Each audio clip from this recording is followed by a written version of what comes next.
Thank you for joining this session on From Principles to Action, Enabling Locally Led Adaptation. My name is Cristina Rambitis Del Rio, and I work for the World Resources Institute, supporting the Global Commission on Adaptation. And together with colleagues at IIED, we're delighted to bring you this webinar today in partnership with Development Climate Days and UR10. It's also part of Adaptation Week at the World Resources Institute.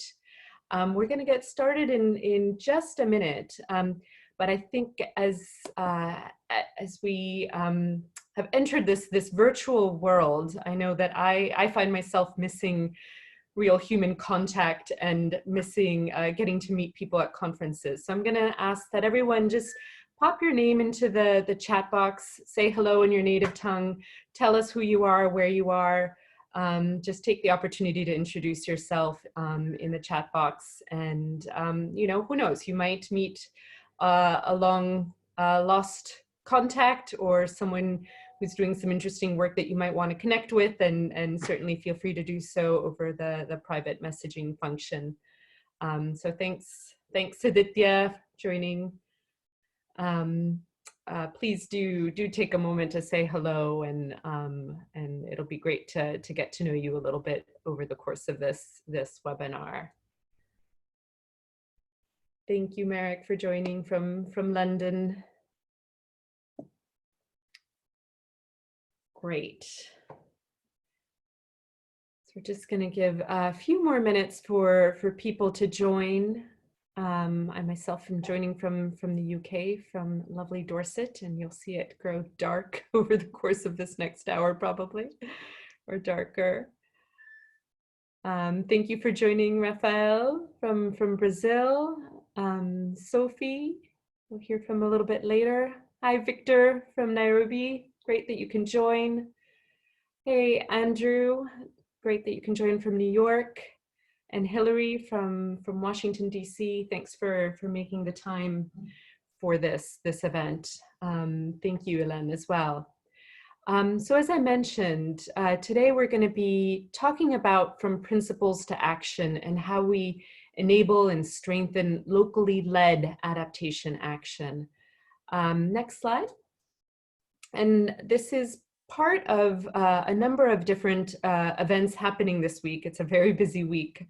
It's part of Adaptation Week that the Global Commission on Adaptation and World Resources Institute are hosting.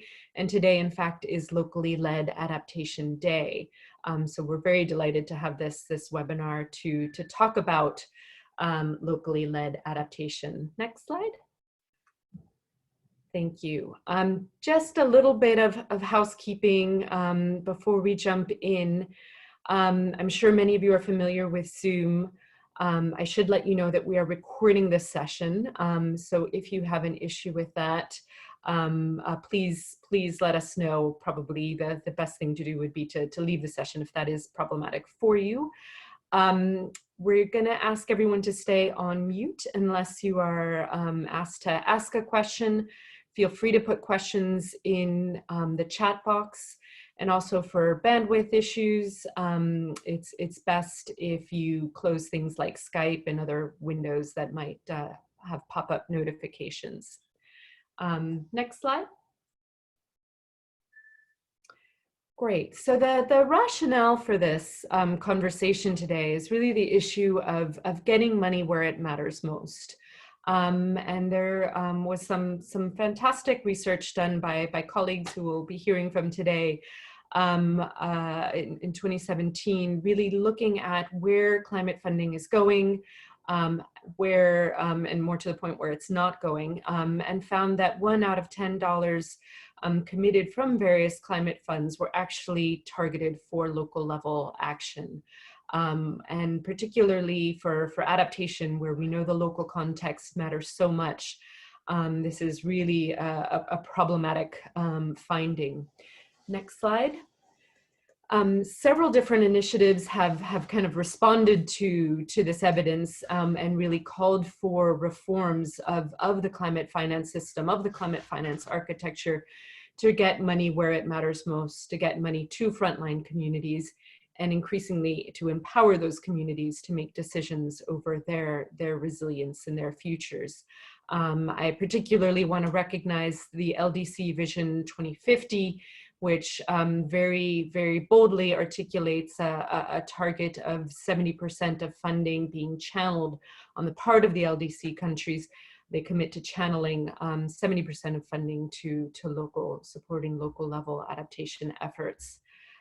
Building off of that bold commitment and recognizing that bold commitment, the Global Commission on Adaptation last year in its flagship report set out an action track on locally led adaptation that seeks to catalyze greater funding, greater political momentum, and greater devolution of decision making down to local levels. Next slide. And just a snapshot from the past few months, it feels like many others have found the need to support locally led efforts, to support localization in the humanitarian sector. And here's just a snippet of a number of reports that have come out with strong recommendations on the need for greater local leadership and local action. Next slide. So as part of the Commission's work on locally led adaptation, we've developed a set of principles for locally led action, and you'll hear about those 8 principles in just a moment. What these are and what they're meant to do is really articulate a business unusual, a change in practice, a change in incentives to support greater devolution of local of adaptation to the local level. And this is really championed by 2 commissioners from the Global Commission, Sheila Patel, and from SDI, Slum Dwellers International, and Spark, as well as Dr. Musa, the CEO of BRAC International. So we've worked together to develop these set of principles.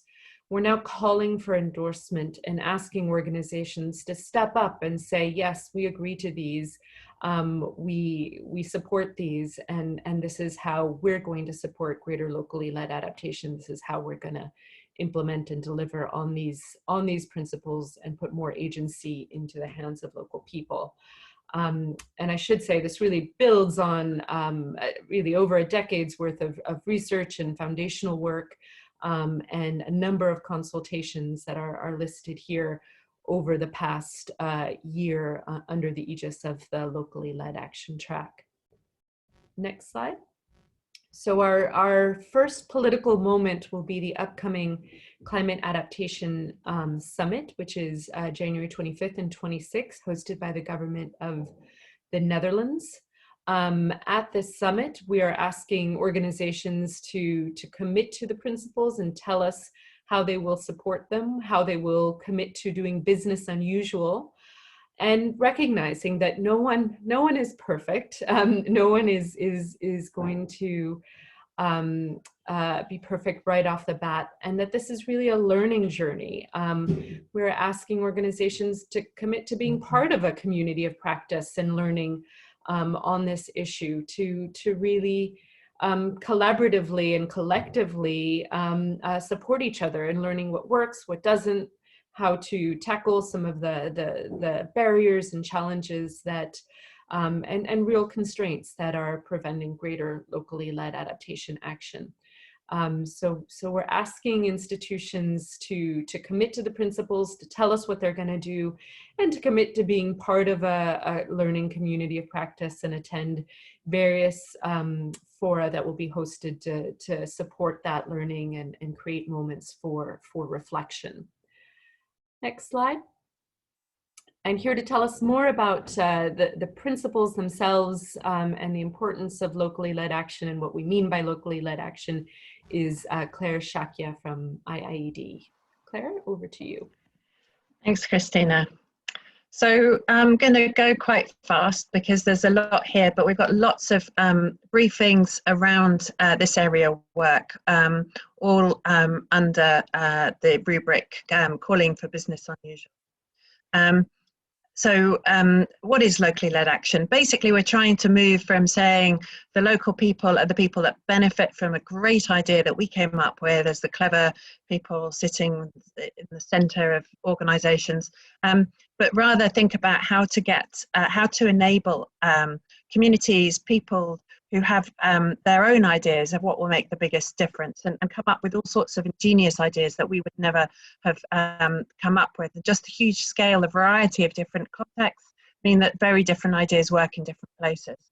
There are three types. We're doing using the analogy of plumbing here. So you've got your investor at the top trying to get finance and support down to the local level, and there are different ways, different types of pipes you can have. Some that are led by civil society, some that are led by state, whether that's through decentralized governments or whether that's through social protection. And then there are some that might be state plus private sector working together to support local businesses grow, cooperatives and producer organizations. Next slide. And what's this trying to do? So on the left of your slide there, you can see what the analogy of what's happening at the moment. It's a hose pipe. The funding comes with a project and then it disappears again. And there's lots of intermediaries, and each of those obviously have their own admin and management charges. And so actually the amount of funding coming down to the local level is really a lot less, but also it's all done through sort of whispers. You know, that one person has an idea and they pass that on, and then when it gets down to the local level, it's not quite the right idea, and the local community is saying this doesn't really work for us, and the whisper goes back up. So you're losing money, you're also losing clarity. When you get the finance down to the local level, we discovered masses of evidence that communities really don't see these issues as separate. They're trying to tackle poverty, nature and climate together. So you can get coherent responses if you can get the support to that level. You also, in the climate space particularly, we need to be working across society. The whole of society is involved in climate responses. So trying to get processes that really do it, incentivize collaboration, both vertically between central and local governments and down to the communities, as well as horizontally across communities and horizontally across sectors. And you need a lot of different ideas because we're not always going to get it right. So locally led actions, we're finding all sorts of reasons why that is a need to be prioritised, not least because there's too little funding getting there now, but also because we can find evidence that it's more effective, as well as important for justice, both procedurally and distributionally. The quantity of finance currently going to adaptation is too low, the quantity going to the poorest countries is too low, and the quantity going to the local level is too low. So we really need to improve the quality of climate finance so that we begin to shift the bar in these areas, reduce it, solving the aggregation problem, so we're not dealing with all of those transaction costs that donors say they can't cope with, lots of small projects, and moving from donors talking in terms of success, in terms of impact volume and disbursement rates, and much more around institutional legacy. Next slide. So at the moment, we posit that there's lots of money out there in small grants for innovation finance. There's a lot, theoretically at least, for scaling up finance. But what we're missing is the incubation finance that tests those pipes and allows everyone to have more confidence, adjusting approaches and strengthening the capabilities. So if climate finance is there to sort of nudge development finance and private investment into the right sorts of climate action, then we need much more patient approaches. We need to devolve the decision-making down to lower levels, to the most appropriate local level.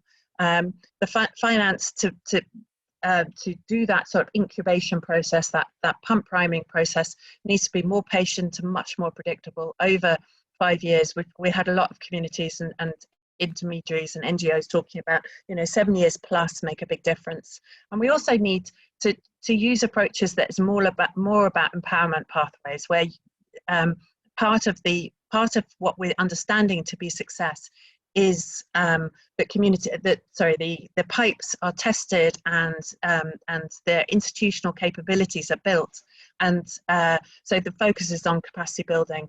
And finally, to sort of really look for ways to incentivise moving from just pure coordination, where everyone's just in a room, tells each other what they're doing, to finding approaches to really drive convergence. So we're bringing different budgets together and increasing the efficiency of our work. Slide, please. So the first principle is around devolving decision making to the lowest appropriate level. So it's as close to as possible to those who are affected, but at the level that's right to resolve the challenge. So it might be landscape level, it might be national level that's needed at times, but a lot more needs to happen at that local level. And that means more than just communities are consulted. It means that they're given the agency, the authority in decision making, in prioritising the solutions that work for them. We've got some good examples like Kenya's county climate funds, climate change funds, which prioritise 70% of funds to the local level. And as Christina mentioned, the LDC group have a similar commitment. The second principle is around simplifying access and being much more patient and predictable.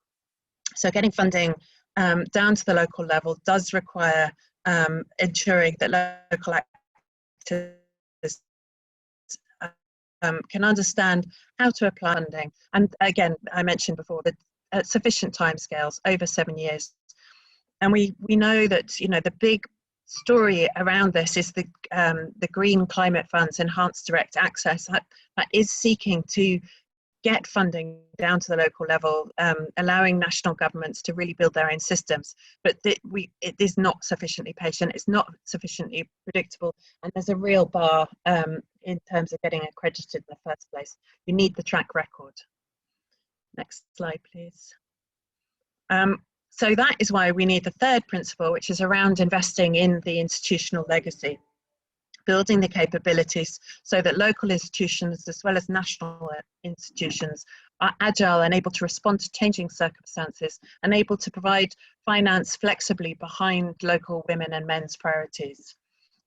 This requires building the fiduciary, environmental and social standards to do this well, and that takes time. The example in the climate investment funds of the forest investment programme, they have one mechanism which is taking this empowerment approach. It's investing in the governance structures to make decisions in the country about how to protect forests and rehabilitate forest lands. The fourth priority is around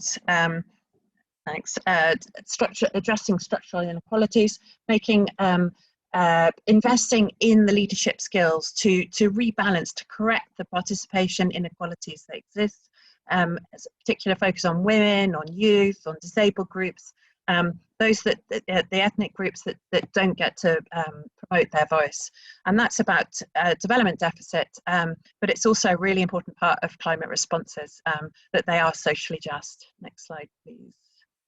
The fifth is robust approaches to climate risk and uncertainty. There's a lot of climate information that's provided to local people that basically summarises, averages out the range of potential climate futures, and that just leads to maladaptation potentially. So what we need is to support local people, provide climate information in more useful ways where they can understand the range of annual climate variability as well as the uncertainty of climate futures and make better decisions as a result of that. And that really requires integrating different forms of knowledge, indigenous, traditional, generational knowledge with technical, with scientific knowledge to really begin to develop those local climate solutions. The sixth is flexible programming. Being adaptive, adjusting approaches as we go along, learning as we go along is absolutely critical, and recognising occasional failure is one of the biggest opportunities for real learning. And we have examples, again, of the Forest Investment Partnership and the Kenyan climate change, the county climate change funds, both of which are really trying to support this type of shift. Next slide. So the seventh is very much also supporting learning, meaningful transparency and accountability. When donors are setting out their results frameworks, that can really shift what happens. So what we need is to build downward accountability, such as social audits, And we also need, both on the recipient side and the donor side, both sides of the government, if they have much greater transparency, then there's much greater trust being built. And we can begin to understand also how donor decisions or government decisions are changing how effective the finance is, and learn much more rapidly. And the final is around collaboration. So up until now, we, the climate world, has done a lot about coordination, and we have a lot of coordination mechanisms. But what we really need to do is find the incentives to move from coordination to collaboration, bring those different types of finance together, build capabilities, and begin to support that collaboration across sectors, across actors, and between local and national level. And we've got some good examples from, for example, Antigua and Bermuda's GCF proposal recently really sets out an approach to that. Life AR seeks to as well. And we've learned a lot from the COVID-19 responses, how important it is to bring that whole of society response to a big shock, and really seeing the value of local intelligence to really improve the quality of responses. Thanks. And yeah, Christina, is this one you or is that one me? Well, next we're going to go to Aditya Bahadur for some hard talk with our panelists. So Aditya, over to you. Wonderful. Thank you very much, Christina. I mean, climate change is a global problem, but its impacts are felt most acutely by vulnerable communities at the local level. Despite this acknowledgement, these communities rarely have the agency or the financing to define their own adaptation pathways. And I have four wonderful, well-informed panelists with me here to help answer the question as to how can we put communities in the driving seat and enable local leadership for adaptation. We'll begin with Mr. Gebru Endeliu, who is the elder of the LDC group and technical lead of the Life AR program. Gebru, a very warm welcome to Hard Talk and to this session. Briefly tell us a little bit about the changes that the LDCs would like to see in ways of financing and delivering adaptation. And then tell us the degree to which these align with the principles that you've just heard Claire talk about. Thank you very much, Aditya. It's a pleasure to be with you. I prefer to have a soft talk rather than a hard talk, but I'll try to respond to your questions. I think first of all, I mean, in the journey that we go through the past few years, from my experience in the planning as well as implementation on the ground, as well as climate diplomacy engagement at the international level, the way we see adaptation has been happening is like we all are really, we know what we are doing, but we don't know how we are doing. I mean, like the what part is needed, but the how part is more needed. And we need to, that's why we have been really promoting to go from business as usual into business unusual way of delivery. That is not just finance alone. It's the business unusual starting from the planning. Are we really engaging the local communities in the planning phase? Or are we really looking for a top-down approach, which you kind of one fit for kind of approach, which we are really have been doing in the past number of years? Because adaptation has been happening with a number of financial sources, either multilateral or bilateral, or from the government treasury. But billions have been invested, but we don't know because, in most of the case, because we don't have a kind of green coding on the finance allocation as well as disbursement. But so far, from the experience, the way we have been doing things was a kind of top-down approach. Great. So communities were not engaged in the planning phase. So the long journey in this at the beginning, because communities are not really engaged in the planning process. From there onwards, you know, finance reaching to the community, you know, has been really not more than 15%. Most research show that, you know, there are a number of intermediaries in between. So I see the UNEP adaptation gap report, but the gap is by far wider if we are going to look how much has reached to the local communities. Right. Gabriel, if I can come in quickly and ask you a follow-up question to this. So yes, we take your point that multilaterals, bilaterals, climate funds have to do things differently to bring a vision of business unusual, as you very eloquently put it, to life.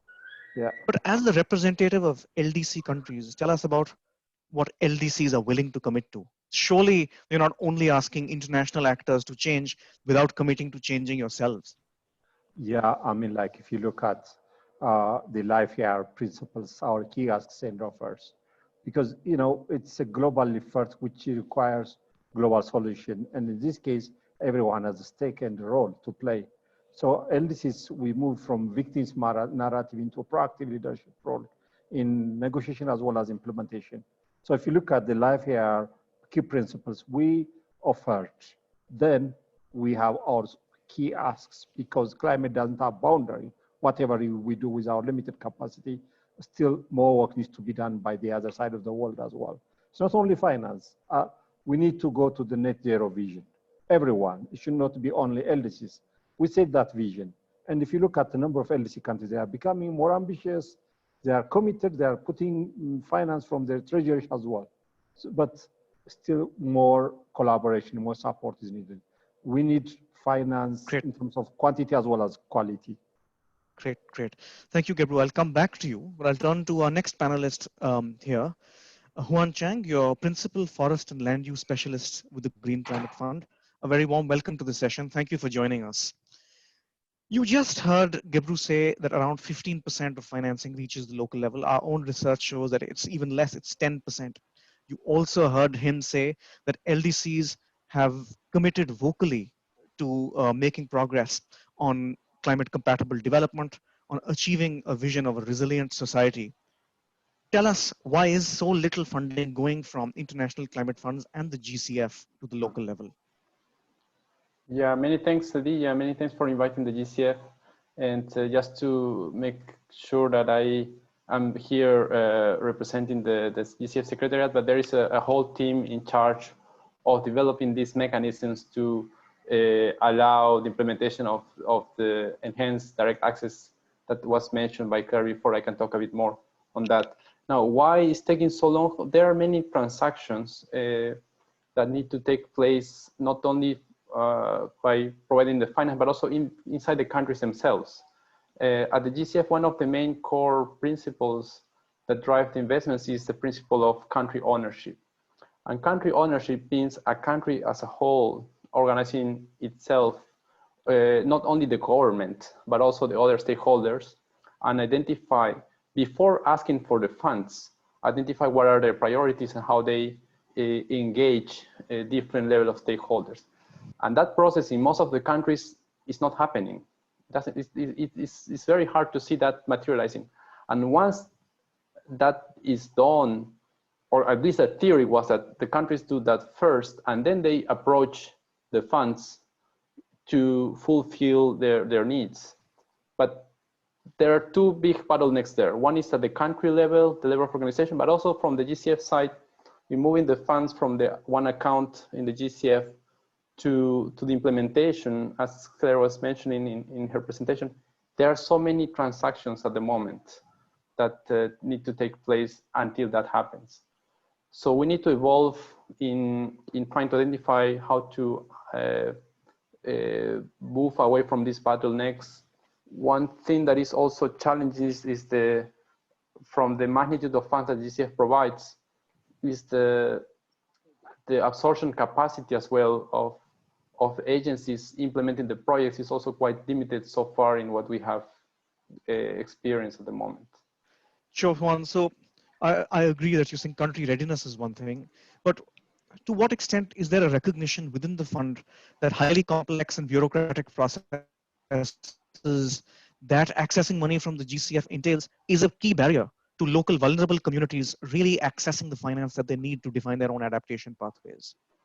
Yeah, it is totally true. No, like sometimes the projects, I've been at the fund like 6 years already. I mean, one of the first there, And we had experience of projects going through the process for 2 years.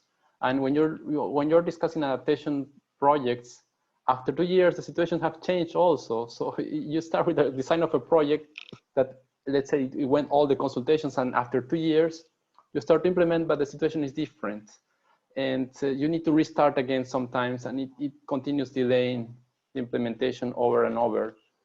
I think there are many lessons learned and many things that GCF can do to improve.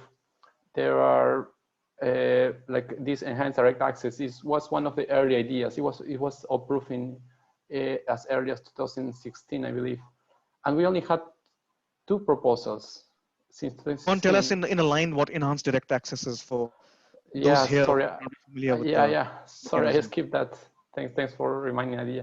So the GCF basically operates to agencies that are accredited to the fund. And there are different types of agencies. There are agencies that are international accredited entities. They're called accredited entities to the fund, and direct access entities.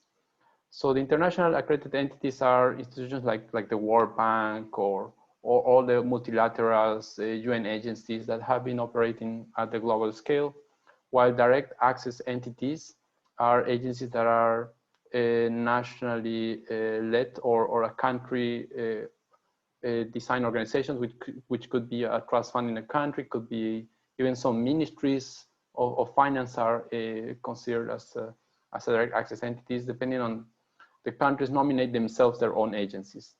Now, the enhanced direct access is a mechanism that GCF designed to bring the decision making of how the funds will be used at the level of a direct access entity at the country level. Originally, the GCF operates in a way that the proposals come to the fund, and it's the board of the GCF that makes decision on how the funds will be approved. In the enhanced direct access, it is to provide a framework that allows the direct access entities make the decision at the specific. So what they need to provide to the GCF is assurance on what broad categories of investments will be made, but the specific investments should be done at the country level or at the local level in the direct access entities agency. What would you say to those people who say that EDA, though the intent of the enhanced direct access was absolutely accurate, but actually it's ended up funding projects that are short term and suffer from some of the problems that all of us recognize about adaptation initiatives, and that it's still too complex for really those vulnerable communities who need financing most to access it. Would you think that's a fair criticism? And if so, I know you're in the process of currently revising EDA guidelines. What are some of the changes that you're moving towards? Yeah, it is a fair statement. It's true. It's been so far difficult to bring this concept to the ground.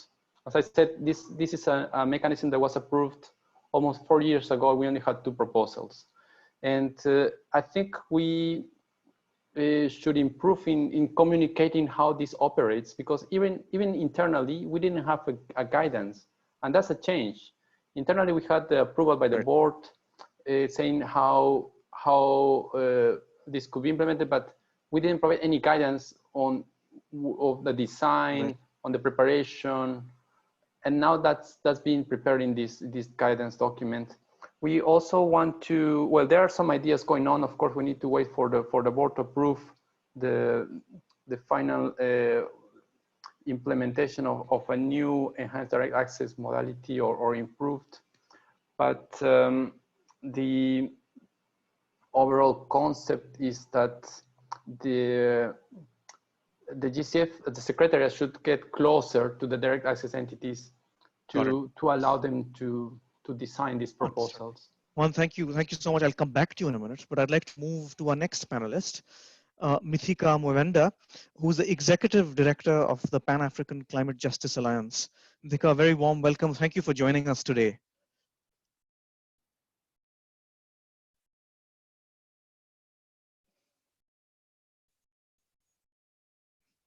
Can I check back with the studio to see if Mithika is with us? I can't see him, I'm afraid. He is with us, but he might be having technical difficulties. So I would suggest maybe going to the next speaker. Wonderful. In that case, Sophie de Konik, thank you so much for joining us today. You work with the local climate adaptive living facility with the UN Capital Development Fund. A very warm welcome to this session. Reflect a little bit on what you've heard Gebru say earlier in the session, but then speak also about the local initiative that you run, and tell us how it has really enabled community-led adaptation.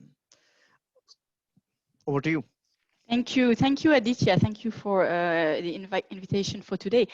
From what we observe, so the local climate adaptive living facility, for those who don't know it, is a country-based mechanism that is channeling finance to the local level, to local governments, for them to use with their communities for adaptation.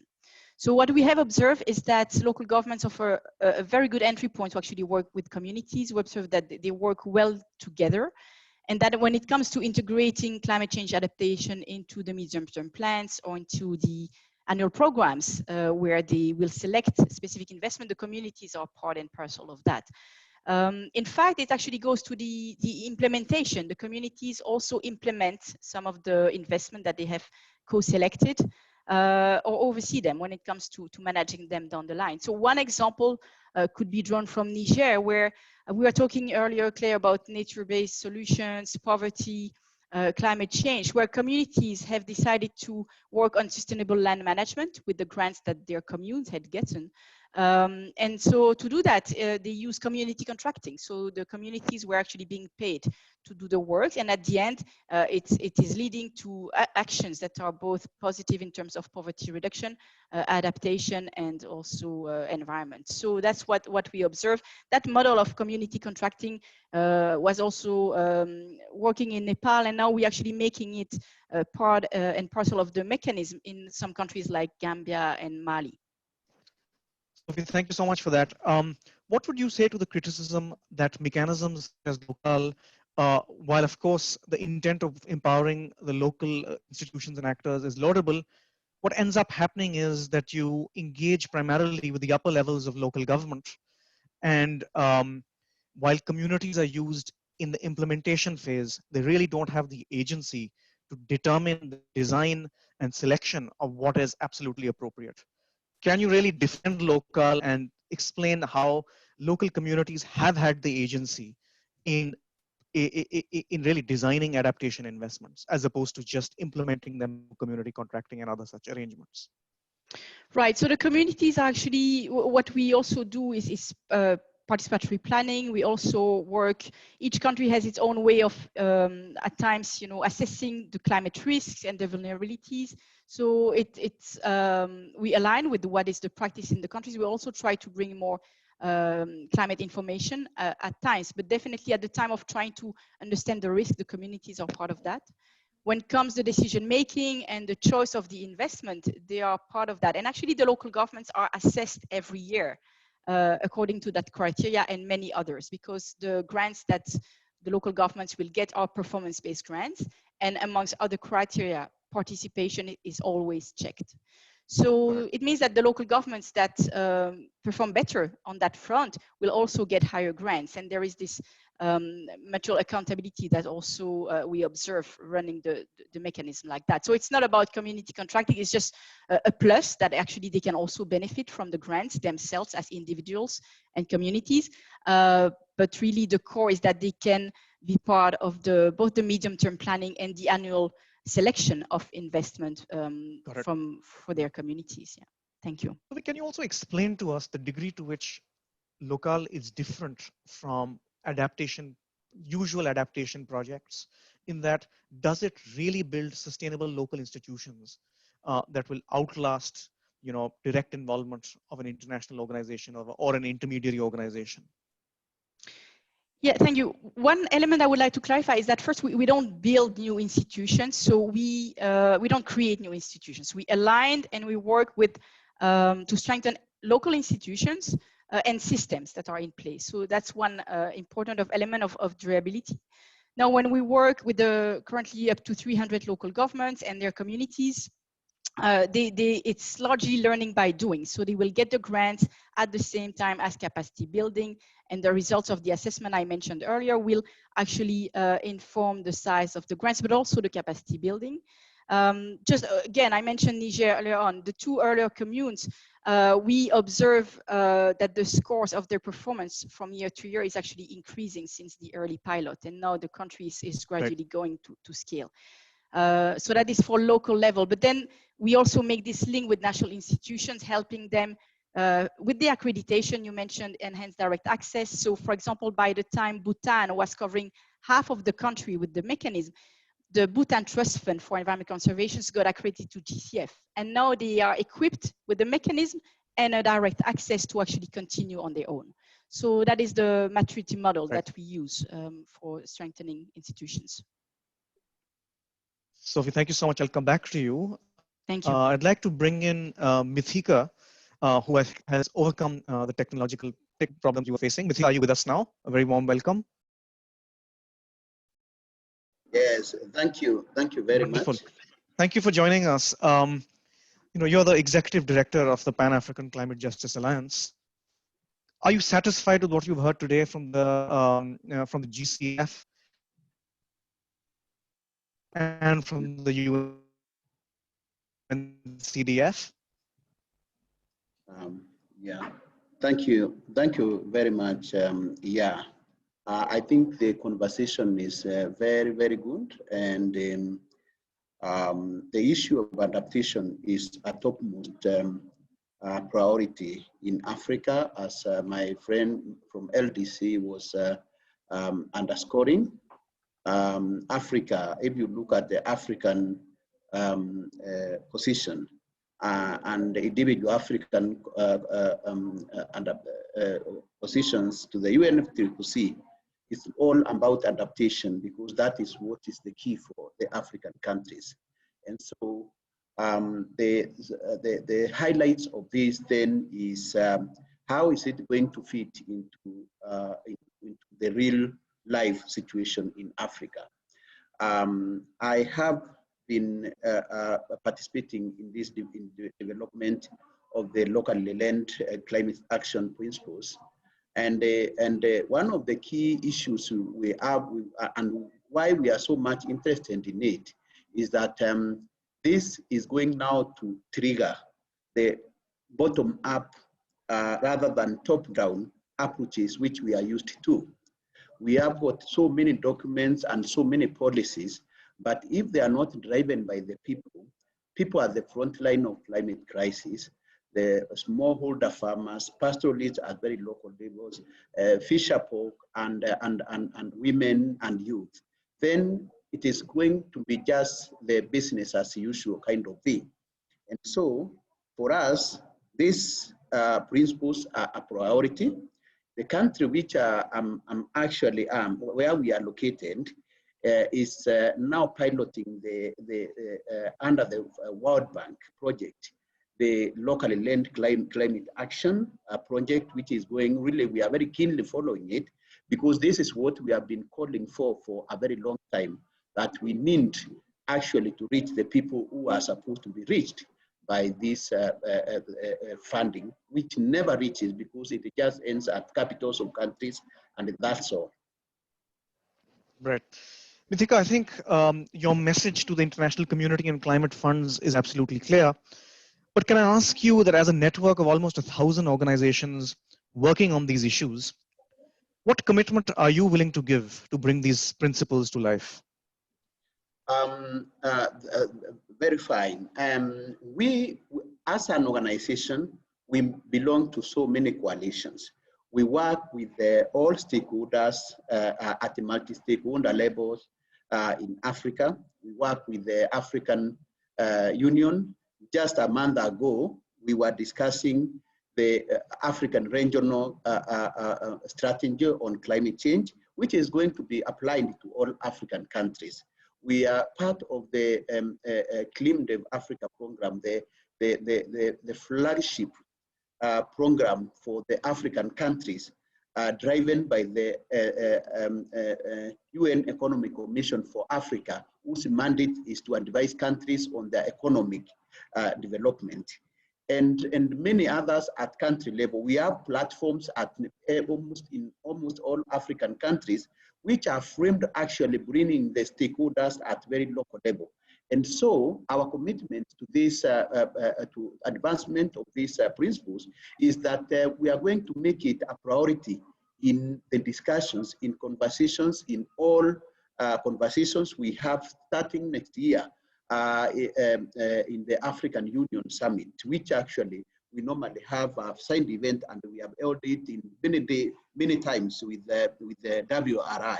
So this is a priority for us. It's not going to be just a piece of paper which is going to rot in the to gather dust into the shelves of our countries, but it's something which we believe that we can drive, and we believe that, and right now we are doing that because under this World Bank driven Kenya climate climate action project, we are actually integrating these issues right as we speak now. Wonderful. So we're seeing the principles coming to life in front of our eyes, really. That's been an incredibly rich discussion. I have a few more questions, but I can sense Christina telling me to keep quiet now and hand it back to her so we can hear from the wonderful audience that we have. Christina, back to you. Thanks, Aditya, and thanks to the panelists for your comments and being part of the hard tack. I've seen a couple of questions in the chat, and I just want to say we have a very few minutes, but I want to give the chance for people to ask questions of the panelists. So I think there was a very specific question for Sophie about locale and measurement, how you measure the strengthening of communities. Are there any other questions that people want to ask? Feel free to either put them in the chat box, or you can raise your hand on the, find your name in the participant list, and you can press the button that says raise hand. Do we have any questions? And in the meantime, Sophie, would you like to answer the question about measurement? Thank you, Christina. So indeed, I mentioned the grants are performance-based. So each country mechanism has a number of what we call performance measures that are pre-agreed indicators that guide local governments and their communities. At least half of those directly relate to climate change adaptation in terms of data collection or use of climate information, mainstreaming into the medium-term plans or annual programs. And another half or so relate also to cross-cutting issues that might be related to development, but are critical also for climate change, which can include gender issues, participation, environmental and social safeguards, and so on. And so those are checked through third-party verification from central government, but also with external assessors. Each year, the communities, the local governments can react, and they receive a score which inform, like I mentioned, capacity building, but also the size of the grants for the next year. So that is how it is operating. Thank you. Thanks, Sophie. I don't see any other questions, so I might wrap us up as we are running close to the end of the session.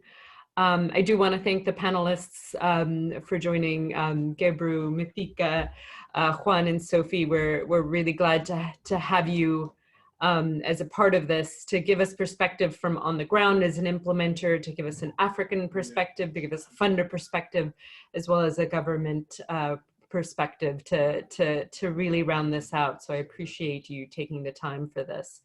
I'm sure many of you are asking, well, what's next? Where do we go from here? We have the set of principles. How do we take it further from the paper, as Mithika just said, into action? So we have a few more milestones coming up from today. We have the Gobeshna conference, which is hosted by the International Center for Climate and Development. It is virtual this year. And it is focused on the issue of locally led adaptation. So really that will be an opportunity to dive a bit deeper into the principles, into how we transition from business as usual to business unusual, what that looks like for different sorts of entities, intermediaries, funders, civil society, advocacy groups. We all have a role to play, and we look forward to unpacking that with you further. And then the big event right on the heels of the Gobeshna conference is the Climate Adaptation Summit, which is hosted by the government of the Netherlands. It is a virtual event as well. There is a high-level event on January 25th, which several heads of state will be attending. And then we have a focused anchor session on locally led adaptation on January 26th. That is hosted by the Prime Minister of Bangladesh. And that's where we really hope to launch the endorsement of these principles for locally led adaptation. We really would love to count on your organization's support and endorsement for that. And of course, the Climate Adaptation Summit is not the end. There will be further work in learning and sharing what we're doing at, for instance, the community-based adaptation meetings. But building further political momentum, building further buy-in, putting this into action, which is going to take some hard work in many cases in the lead up to COP26. So we're excited about the year ahead and the years ahead, in fact, to take this from paper to reality. I'll wrap it up there and say thank you to our co-organizers, IIED, all of our panelists, and to all the participants. I want to thank you for joining today. Next slide. And if you have any questions or want to learn more, please feel free to contact myself or Marek Sones. Our email IDs are there, and we'd love to hear from you. And also, I should say, do tune in tomorrow for Adaptation Week. There's more content to come. So thank you for joining.